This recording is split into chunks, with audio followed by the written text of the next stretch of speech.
Go. You are listening to the new WCEG Network on WCEG TalkRadio.com or YouTube or LinkedIn on WCEG Network or Facebook or Twitter. WCEG Talk Radio. The topics and opinions of those who are on the show and the host are not the opinions of WCEG Network. Thank you for your continued support. Listen, I have a great guest today. I want to say good evening. My name is William Bill Edwards. For the next hour, I will have a show that's entitled a lot of questions that you people have, entitled Understanding Your Tax Dollars. Today on the show, I have my good friend, a person who I've worked with for more than 14 years, who is one of the best people in government in terms of taxes that I know. He's the smartest person I know outside of myself. Dr. Arthur Ferdinand, the Fulton County Tax Commissioner. Doc, thank you for being with us today. You are quite welcome, Mr. Former Mayor Bill Edwards, my friend. How are you? I'm doing very, very good. But Doc, before we start off today, just give our audience a little bit about your background, your education, about where you're from, things of that nature. So we can make sure that the tax commissioner is a human being. Give us a little bit of background about yourself. Well, Bill, I was born in the Caribbean, Trinidad and Tobago. So I'm a Caribbean man. Went to school in Trinidad, got scholarships, and got my bachelor's degree from University of London, mathematics honors. Then I won a scholarship because I got a first class honors in mathematics, and I got another scholarship to do a doctorate. I did a doctorate in mathematical physics in London University. I came to the United States in Cornell to do postdoctoral work. I spent my first part of my career in IBM, mainly in New York, came down to Atlanta in '87 and retired down here. And then I joined the county. So basically, I was a scientist, computer developer in IBM, a researcher before coming to the county. But I also was pretty skilled in operational management.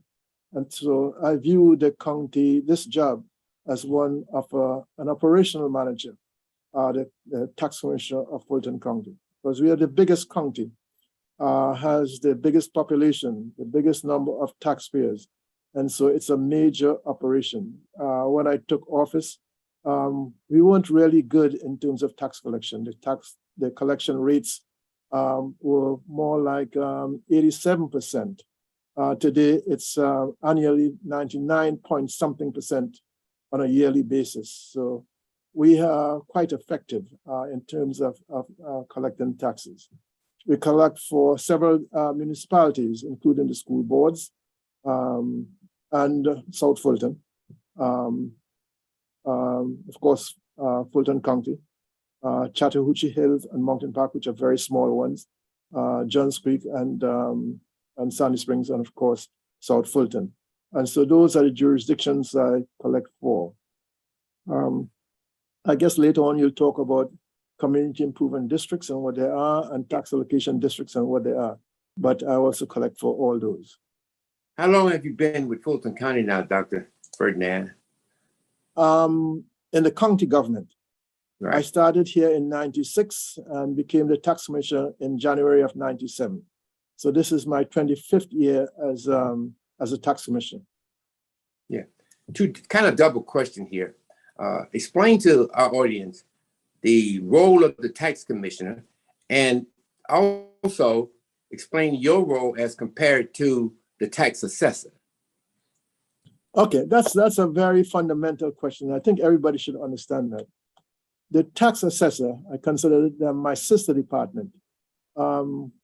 They are responsible for valuing properties.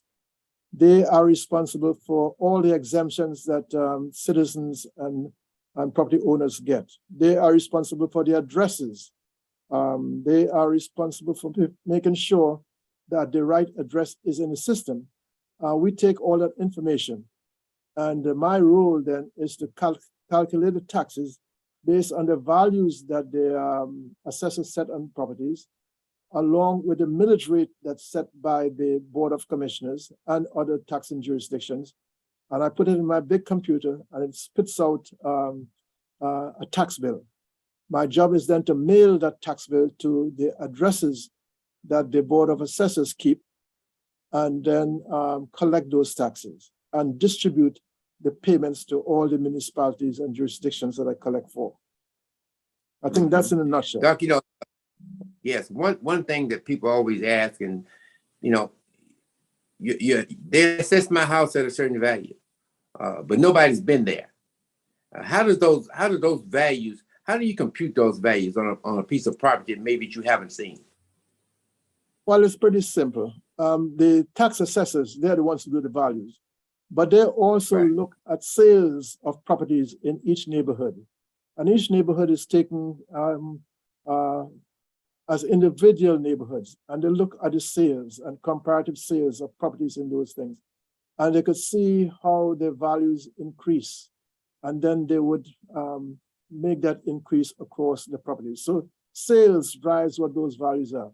Of course, they also make individual trips to properties, especially when they're in dispute.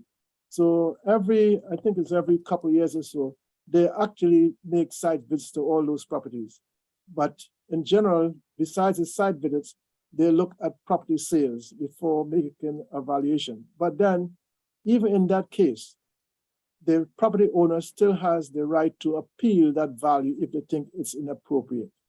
And they appeal that to the Board of Assessors. So every year, for example, this year, I think when all the values went out, the notices went out of values, 20,000 people appealed those values because they think they were inappropriate. And they get 45 days to appeal after they get the notices. That's on a yearly basis. So that's basically the process, but people have a chance to appeal if they think they are inappropriately assessed. Okay.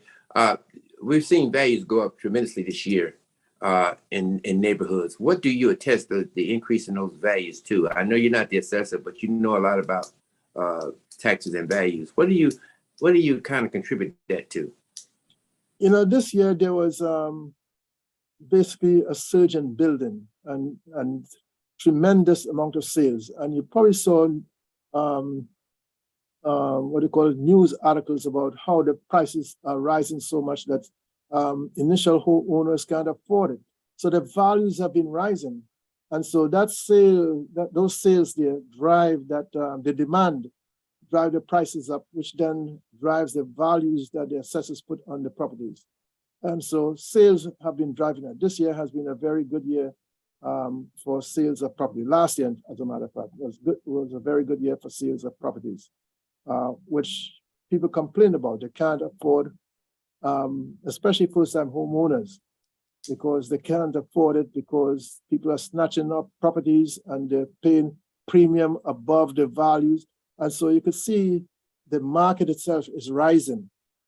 And so the assessors are looking at that and say, we see it rising this amount of percentage in this neighborhood, that neighborhood, and therefore then they could go and make an assessment across the board in those particular neighborhoods.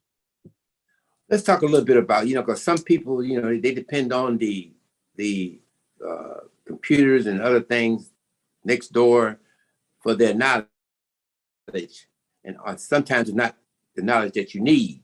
Talk to me, people always talk about the rise in taxes and and they use a term called millage rate. All right.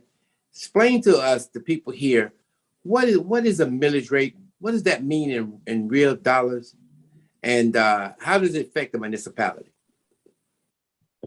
Well, each taxing authority has the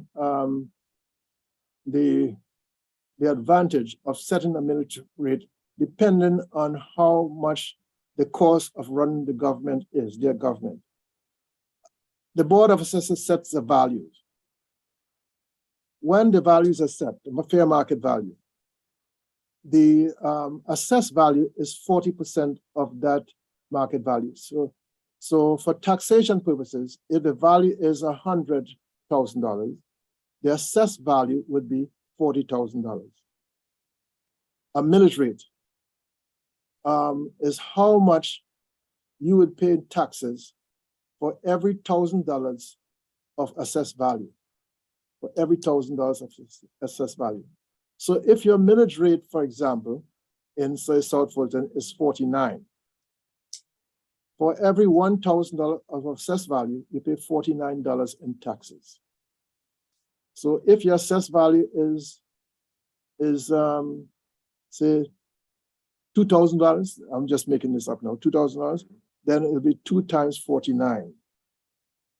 If it's say 10 times $10,000 assessed value, and your millage rate is 49, it will be 10 times 49. So every $1,000 of assessed value, the millage rate is how much taxes you would pay for every $1,000 in assessed value. So to calculate your taxes, you first look at the millage rate. You look at the market value. You take 40% of that. And then if it's a homesteaded property, you subtract your homestead exemption, the amount of that homestead exemption from assessed value. The difference then is then the taxable value. So for every $1,000 of that taxable value, that millage rate is how much you pay. For every $1,000 of that assessed value. So for $1,000, the $49. If $49 is the millage rate, if $49 is the millage rate, and that's how it's calculated. Now, a municipality would look at what it takes to run their government. It looks at what it takes to run the government, and they would calculate that. And then they'd use that amount that they need. They look at the total value of the assessed properties, of the taxable values in their county, and use that to calculate their millage rate. So they get to the millage rate backwards based on how much the county is worth in terms of property values and how much they need to run the government. A division would give them what the millage rate is. And so that's how that's set. But government doesn't set a millage rate to make a profit. They set a millage rate to be able to meet the expenses of the municipality. And that's all it is. I think that's a very important point. I know people really want to hear that, but not to make a profit, but for other reasons other than that. That's very important. Now, Doc, people always talk about this issue of homestead. And I find that some people didn't even get a homestead because they forgot to file for it. Talk to a little bit about homestead, how important it is, and who's eligible for it. Well, anybody who owns and occupies a house or a property on January 1 as a primary residence is entitled to a homestead exemption of some sort. And there are a myriad of homestead exemptions depending on your age, it depends on your income and things like that, or disabilities. And so, but the key thing is you have to own and occupy the house on January 1 to be able to be eligible for any exemption, whatever it is, for that year. Mm-hmm. And so you have to file for that exemption by April 1st. Otherwise, you wouldn't get it for that year. If you file after April 1st, it will be recorded and you'll get it for the next year. And so that homestead exemption is very, very key because it could make the difference between paying taxes and not paying any if you have a low valued house. Because after you get the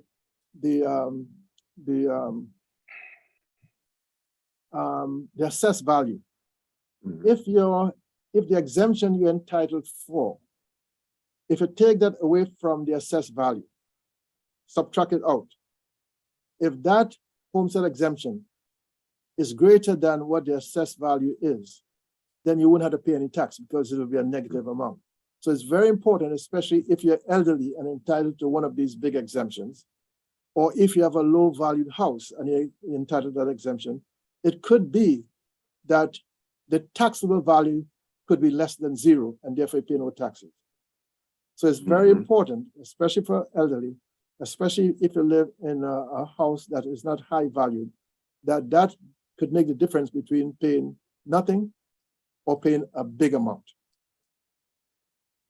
Clarify the fact too, Doc, that to homestead exemption is on the home that you live in, and you only get one, as I understand, right? It's not your domicile, it's where you have your residence. Am I correct?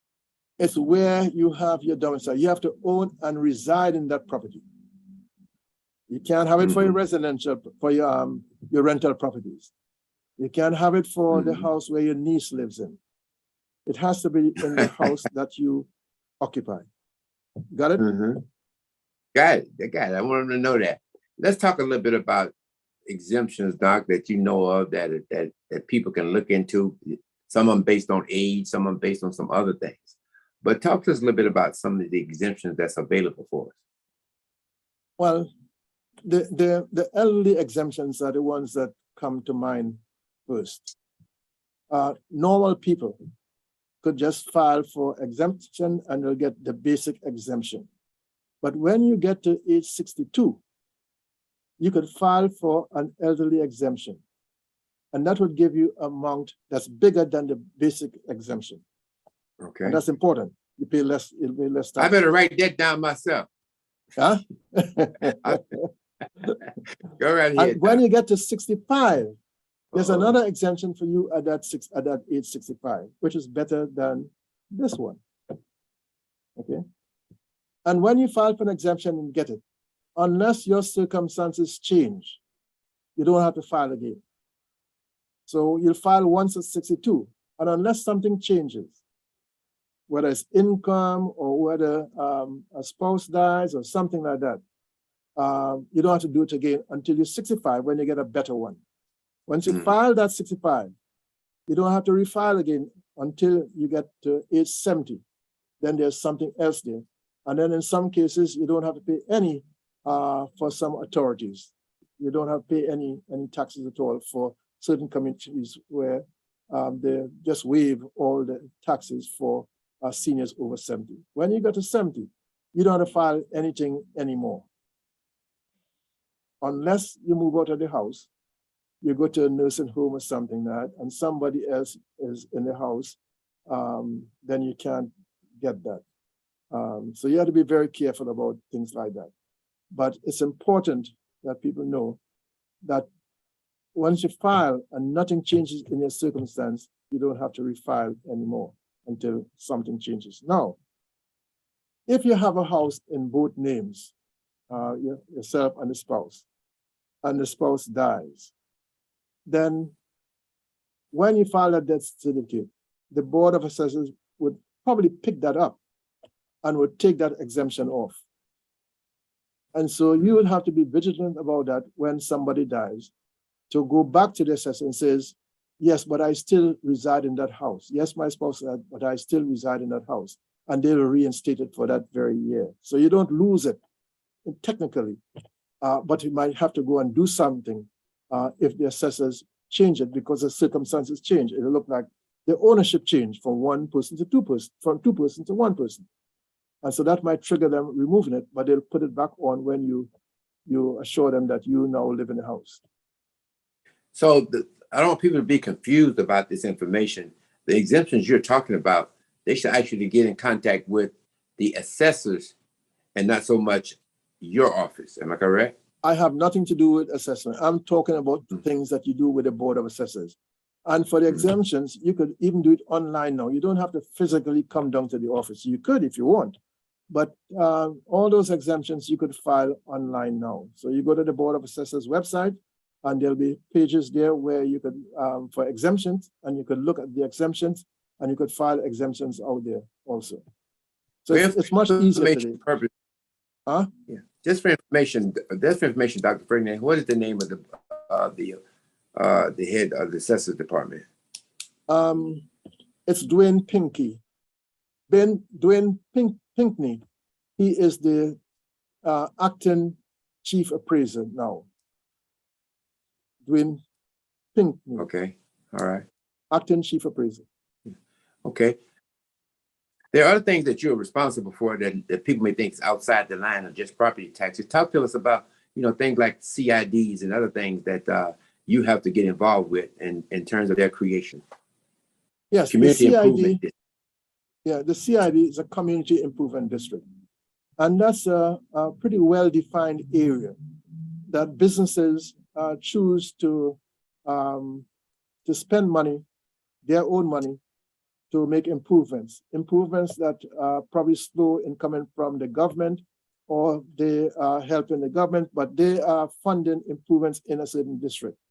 And to get that,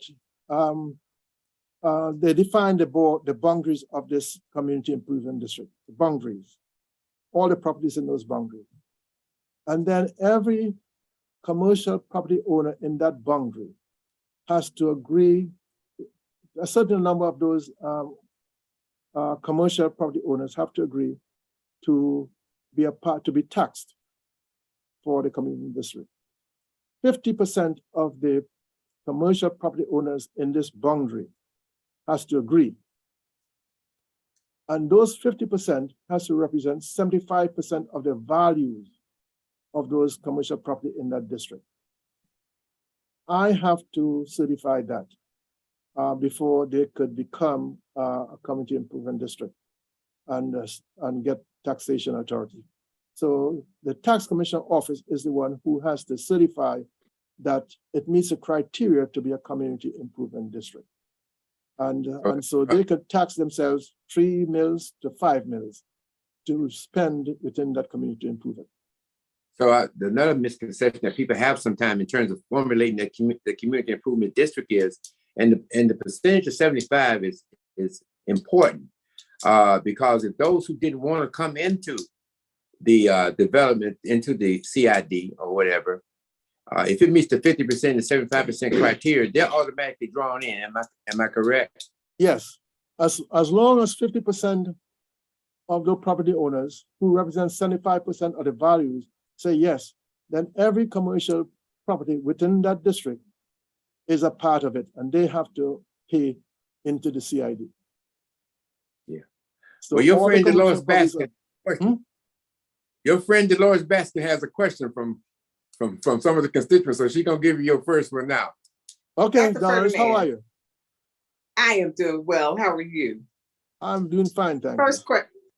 Good. First question, what's a CID? What are those acronym?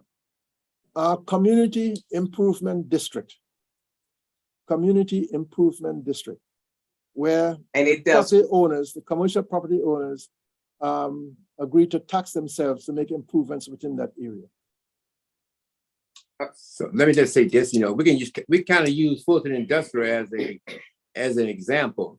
We were able to do a CID on Fulton Industrial Boulevard, and they taxed themselves, I think it was 3 mills over their existing taxes. Am I right, Doc? Over and above the existing taxes. Over and above. What you see happening on Fulton Industrial Boulevard with the intersection improvements, the architectural improvements going down the line, that money comes out of the over and above taxes that they volunteered to pay. And I guess at the end of the year, Doc just gives them a check, I think. Yes, I remit a check. I collect it for them, and I remit a check to them every single week. So that's what that is done for. Is beyond what the government does. People help themselves by taxing themselves, almost like a savings account. And Doc will give them the money at the end of the year, and they would then do the improvements that they think are necessary. Not at the end of the year. I give them every week. Or every week, I'm sorry. With the normal distribution of taxes that I collect.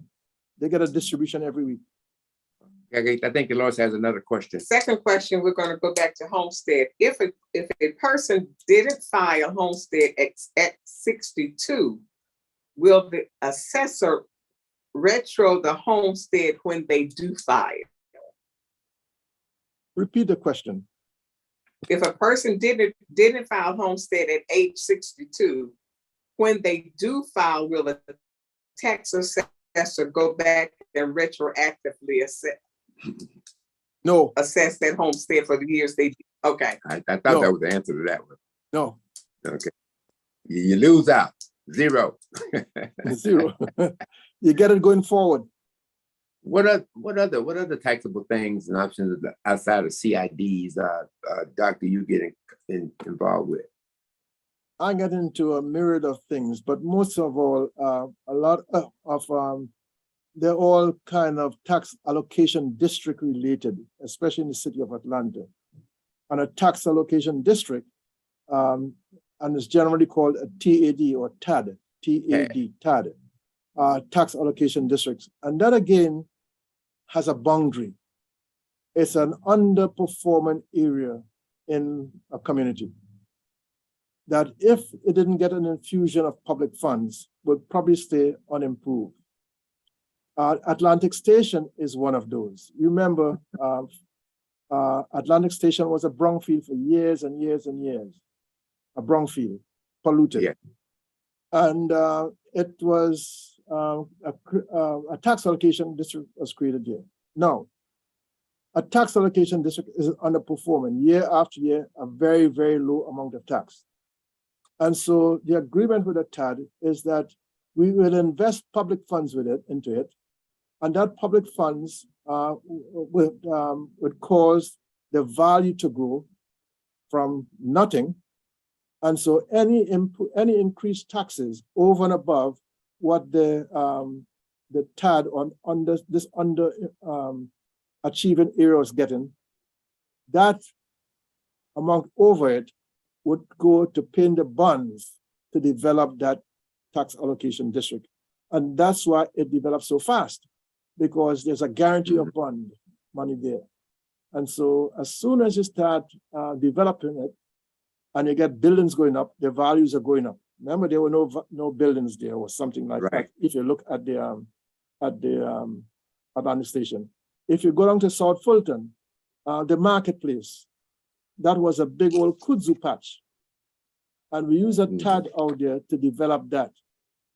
So that kickstarted it. So very quickly, you had this big development and shopping plaza in that area.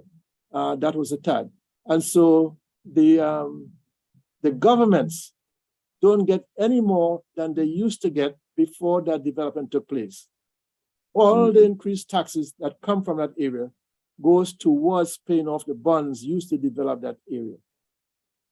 The selling point in these TADs is that it creates jobs. And there are other things that it creates. It creates values rising around the area. I guess you kill all the snakes in the kudzu patch, for example. You know? Yeah, absolutely correct. The best thing to kill kudzu is to put a development over it, you know. So it kills all that stuff, you know. And so Doc, a lot of these things, go ahead. Go ahead. And so a lot of these things require the cooperation of the county, and the school board, in some cases, municipalities. Am I correct? That's correct. In terms of giving up some of their taxable incomes. That is correct. Now, it used to be, when I first got here, that all the governments would agree to it, like the one in the West Side, TAD, and the Atlantic Station. I think all governments agreed to those. But it became increasingly evident that they didn't like it. And so not all the TADs have participation from all the authorities. And so Atlanta School Board and Fulton School Board don't participate in all of them at all. They participate in some, but not all. In the case of South Fulton, you have two TADs down there, the TAD number 1 and TAD number 2. But the total amount of money this year that goes towards those TADs is about $450,000, $450,000. Neither school board participate in that TAD. And so those are two that don't participate, two school boards that don't participate in that. I'm not sure whether Fulton County government participates in it. They may. But usually it's a school board, 2 school boards, and the city and the county that are affected by these TAD monies. This is money that they are giving up. The argument was you weren't going to get it in the first place if that development didn't take place. Mhm. But then things like the schools, they argue that, you know, you have kids that are coming from those places. We got things to do. And so they are not very keen on giving up those TAD monies because they have expenses that are generated by those TADs, particularly with schools, etc. Well, I got to tell you, one thing that you always hear, since you mentioned school, Dr. Ferdinand, is that, hey, I'm getting old. I don't have any kids in school. Why am I paying taxes for the school? You young ones. Yes, that's not how government works. You do a lot of things. You may not be driving, but you pay taxes, and that goes towards roads too. There are a lot of things that you do in governments that you don't directly participate in, but that's why they are governments. To make sure you look after the total interests of the communities. And so I don't support this notion that because you're elderly, you don't have to. In some communities, they do make some kind of adjustment for that. And so the school board might have an exemption that lowers how much a senior might pay. If you are in Cobb County, the school board waive all taxes for seniors after a certain age. So it varies with the community. But in general, you can't use that argument that because you're old, you don't have to participate in anything. Yes, there are adjustments made. And in some cases, there are total exemptions. But that is not the case for all communities. Well, I'm glad that sometimes you get it. Yeah. I'm glad we made the decision as a city of South Fulton that to use you to collect our taxes. So on a personal note, how are we doing? How's the tax collection doing in the city of Southport? It's doing quite well. We make sure that all our governments collections are maximized. At the end of the year, this taxing year, 2021 was our last year. When I last checked it about 2 months ago, the collection rate for the overall county was 99.3. That's for all my jurisdictions I collect for was 99.3. And so they're all doing very well, you know, those that I collect for. So well, go ahead. Thank you for those kind of collections. And we also wrote your check off the top now, so you remember that. A small one compared to what you give the county. A small one compared to what you give the county. Well, you know, there's a lot of questions about taxation and people have answered. I remember when you and I, when I was commissioner, you and I would take a road show. I used to call it. We'd go out and talk to people just about what we're talking about today. What is a millage rate? You know, you know, people have to understand you always want stuff, and government can give you that stuff, but it's going to give you that stuff as a cost. Yes, yes. Your money doesn't go in free. I always tell people I can put a police car in one of your driveways, no problem. But you couldn't be able to afford it. Yeah. Let's talk to one thing before we leave. I want to talk to you about, you know, the state government puts a limit on millage increases. Am I correct? It depends on how the charter was set up. Some charters were set up when some of those cities became, when also those communities became cities, they set caps in their charter. I think Johns Creek was probably one of those. So it depends on how it was set up. Yeah, well, I don't know one who didn't have one. I think that we had like 17 meals, something like that. Was your cap. So you do it. So overall, the most of the cities and the counties are doing a great job in terms of your office, in terms of collecting taxes. Now you can be hard on them TADs. Now I know you can. when it comes to the TADs, you can get real hard on folks. But the CID that we have on Fulton Industrial Boulevard is doing quite well in terms of in terms of using the money the way they should use. How does so you're taxing for the school board and for the municipalities? Am I correct? Yes, I collect for the 2 school boards and some municipalities, and all the CIDs and all the TADs. Okay, and how do they? How I want to put it? How does let's say example you're doing something for the school board and you're doing something for Southport as an example. How does your collection methods change any or the way you do things? No, it doesn't change at all. Okay. It's the same law that applies. The laws are the same for collecting taxes, whether you collect for the city or the county or the school board. The same law applies, and I apply it equally across. I have no sensitivity to who I'm collecting for. And so the collection rates are uniform. All the municipalities are treated exactly the same. The laws are pretty straightforward.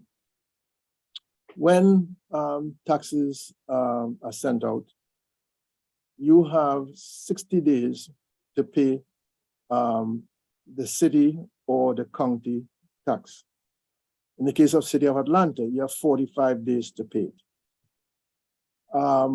When it becomes delinquent, after that 45 or 60 days, you are sent a letter saying that you are now delinquent.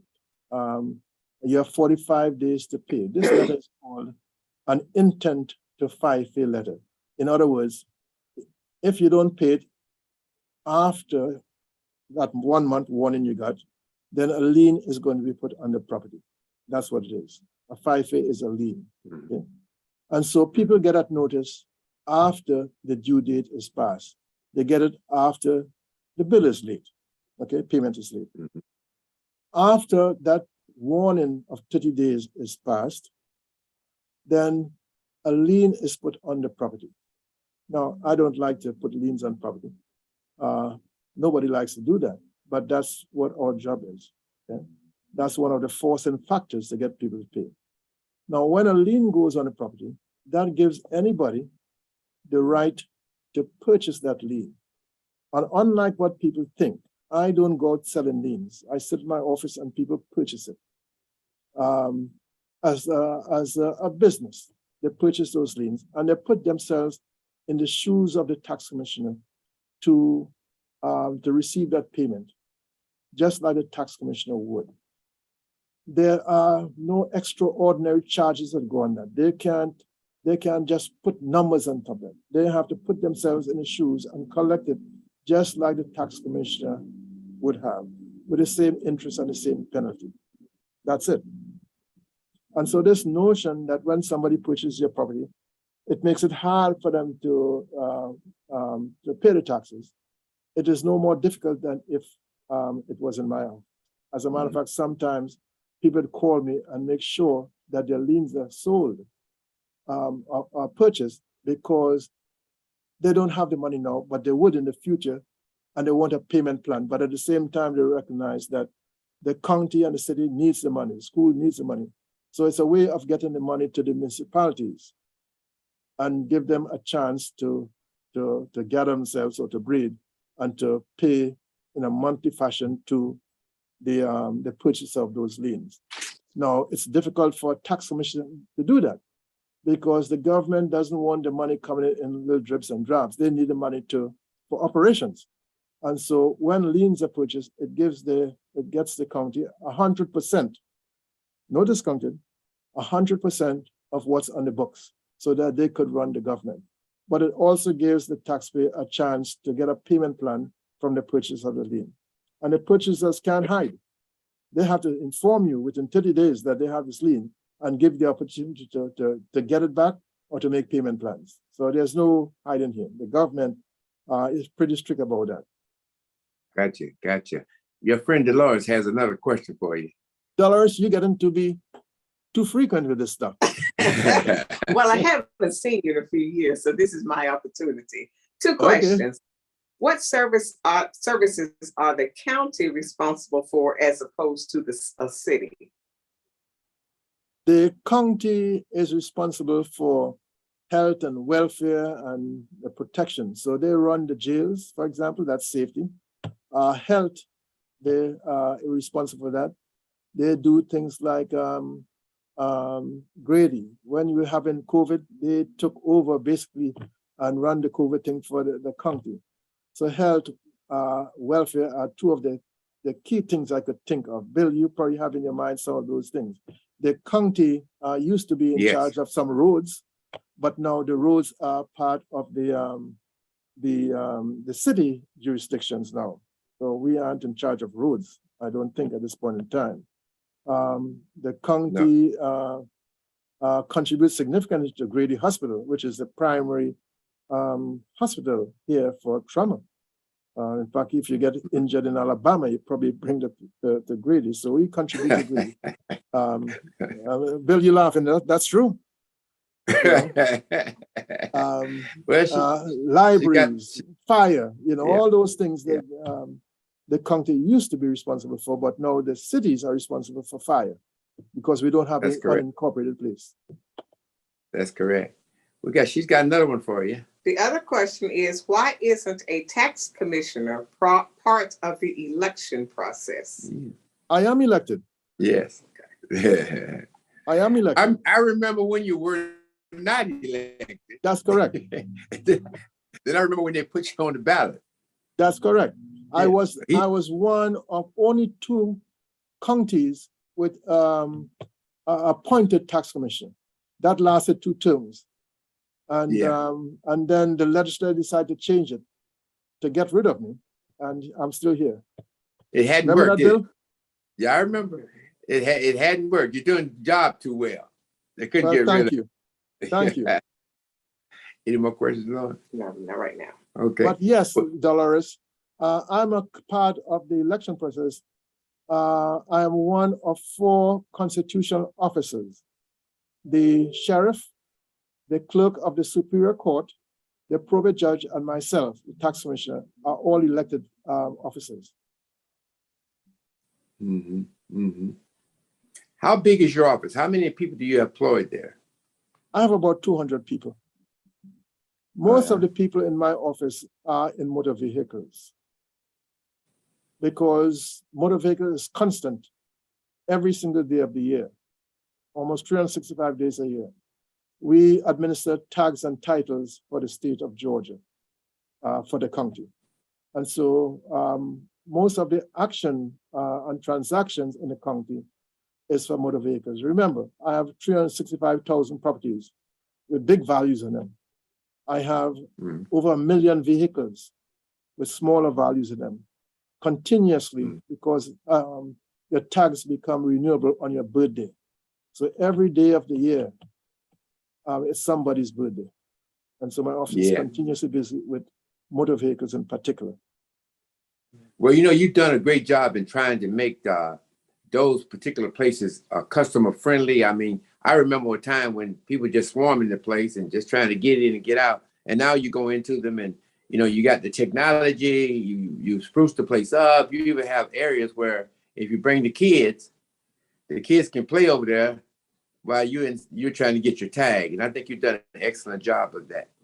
Well, thank you. And not only do we have people waiting on you, but we have machines that allow you to do to get your renewal kiosk. And we have kiosks in several Krogers around the county and in every one of our offices except downtown.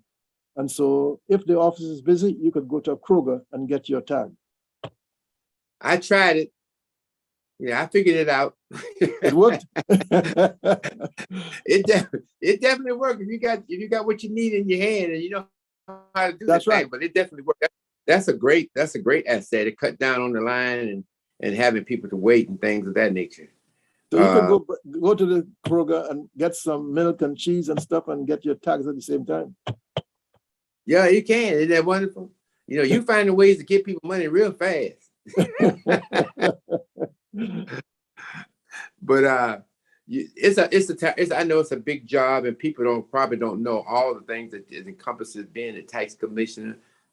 People probably didn't even think you had anything to do with the tax. But one thing they do know, when they get a bill, at the bottom of that bill it says Arthur Ferdinand. Yes. Yes. And so I thought it was important that you people get the right concept of what you do and how you do it, and you're not trying to really empty their pockets. I turn them upside down, empty their pockets. You just want what it just do the city or the county, and that's the important part of that. Yes, and I'll add this, Bill. We tried to do it as responsibly as we could. And from the first day I came in office, I established a program for seniors, and seniors could get payment plans. And so if you're a senior and you're having trouble, you could call my office. And if you have a senior exemption from the Board of Assessors, then on that property that you have that exemption on and you're a senior, you could ask me for a payment plan. So you'd be late, you'd still get a lien on it, but we wouldn't transfer your lien. We wouldn't let people buy it, but we'd give you a payment plan that you honor for that year. And basically, it's simulating what younger people have in terms of escrow accounts, where they pay every month to the mortgage company. This gives a senior a chance to pay every month. So we help seniors in that way. And that program has been going on for 25 years and very, very successful. Last year, we had over 500 people who got payment plans from us, seniors. So a lot of that, I know you probably like you pay on your mortgage. You don't have to do very much.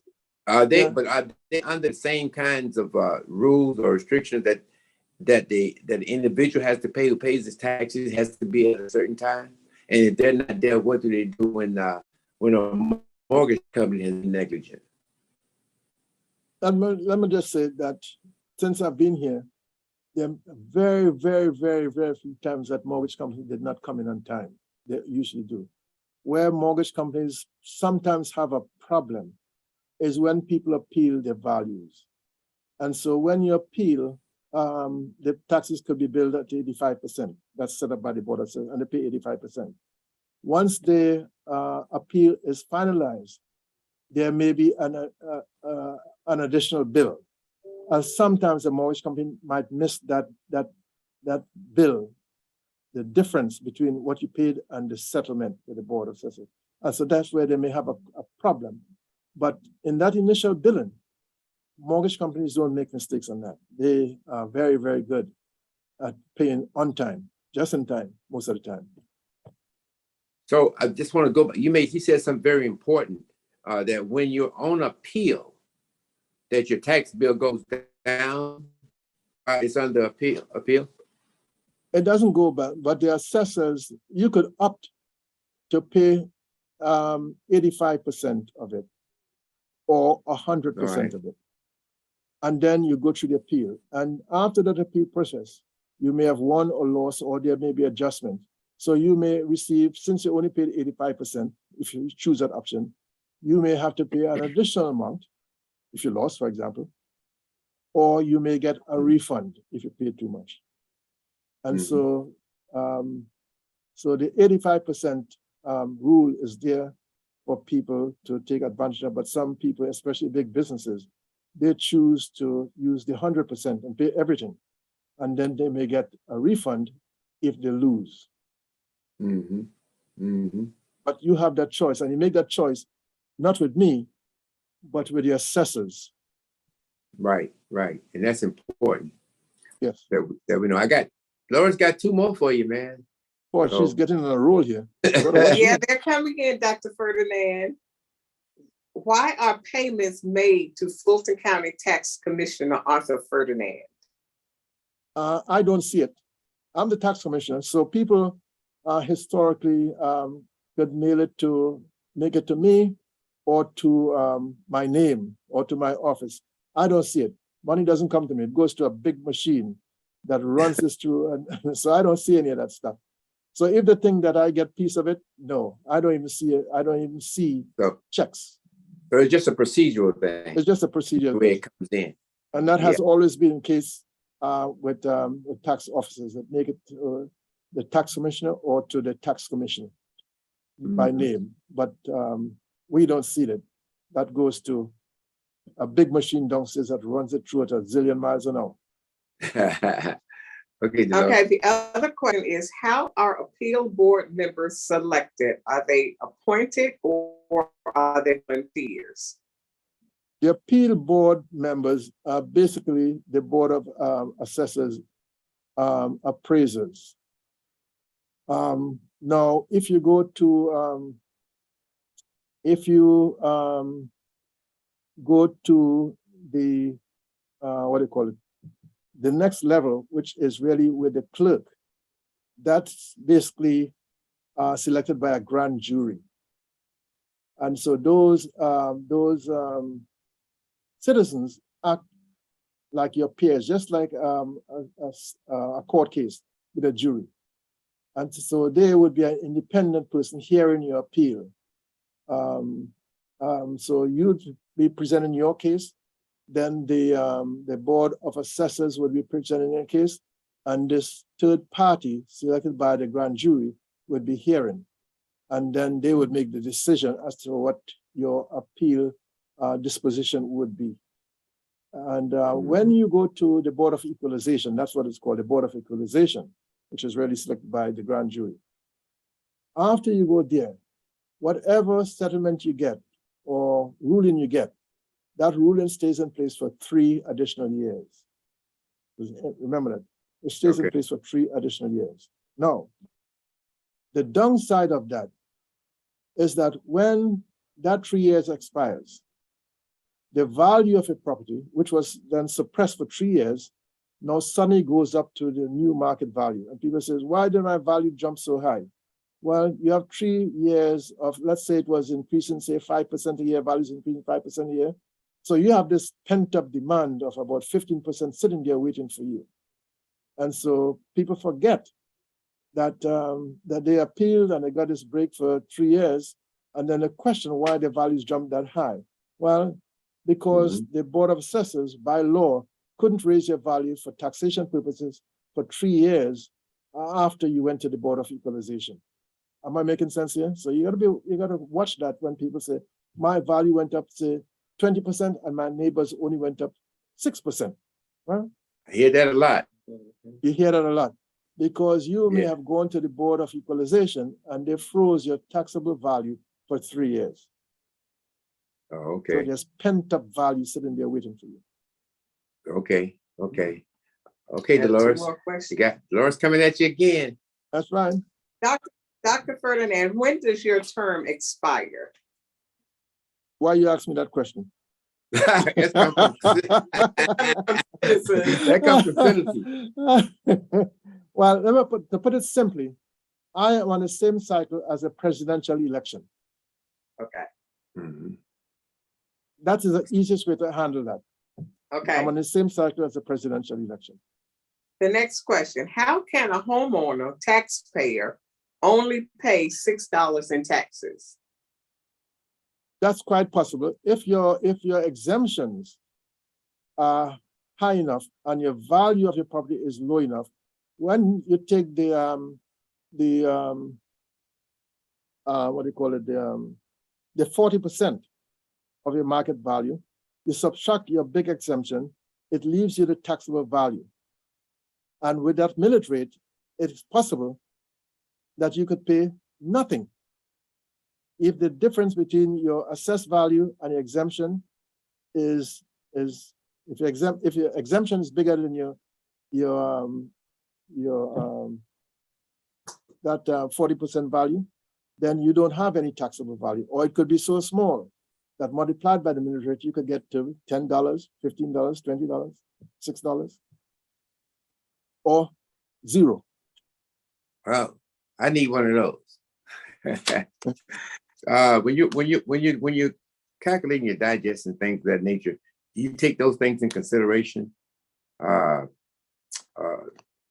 amount losing value of properties, losing value because of exemptions and things of that nature. Absolutely, that's a very key part of it. The Board of Assessors, in compiling the digest, has to take into account all the exemptions, what they are. before they give it to the municipalities to calculate their budget and their millage rate. That's a key part of it. They also have to give them how much is an appeal. And then they have to make some guesstimates as to how much of that appeal they think they would lose in calculating what is really the taxable value they'll have to deal with. Yes, it's a very key part of the calculation of the county's taxable value. I don't want to leave with a question. So Dr. Ferdinand, explain to us a little bit what a tax digest really is and what's part of that. The tax digest is a compilation of all the properties in the county, all the values in the county, so that's a big number, all the exemptions in the county, how much money goes to TADs, how much money goes to SIDS. It's a compilation of everything taxation in the county, starting with the values. And so our digest is probably about 200 pages big. Whereas you could go to us, because we have so many SIDS, so many TADs, so many community things in the city of Atlanta. I mean, we are big compared to, say, something in, say, so let's say South Georgia that might have a digest of 6 pages. You know, we have so many things that we have to deal with. Our digest is a very, very big, complicated thing. And so it's very difficult to get our digest approved by the state.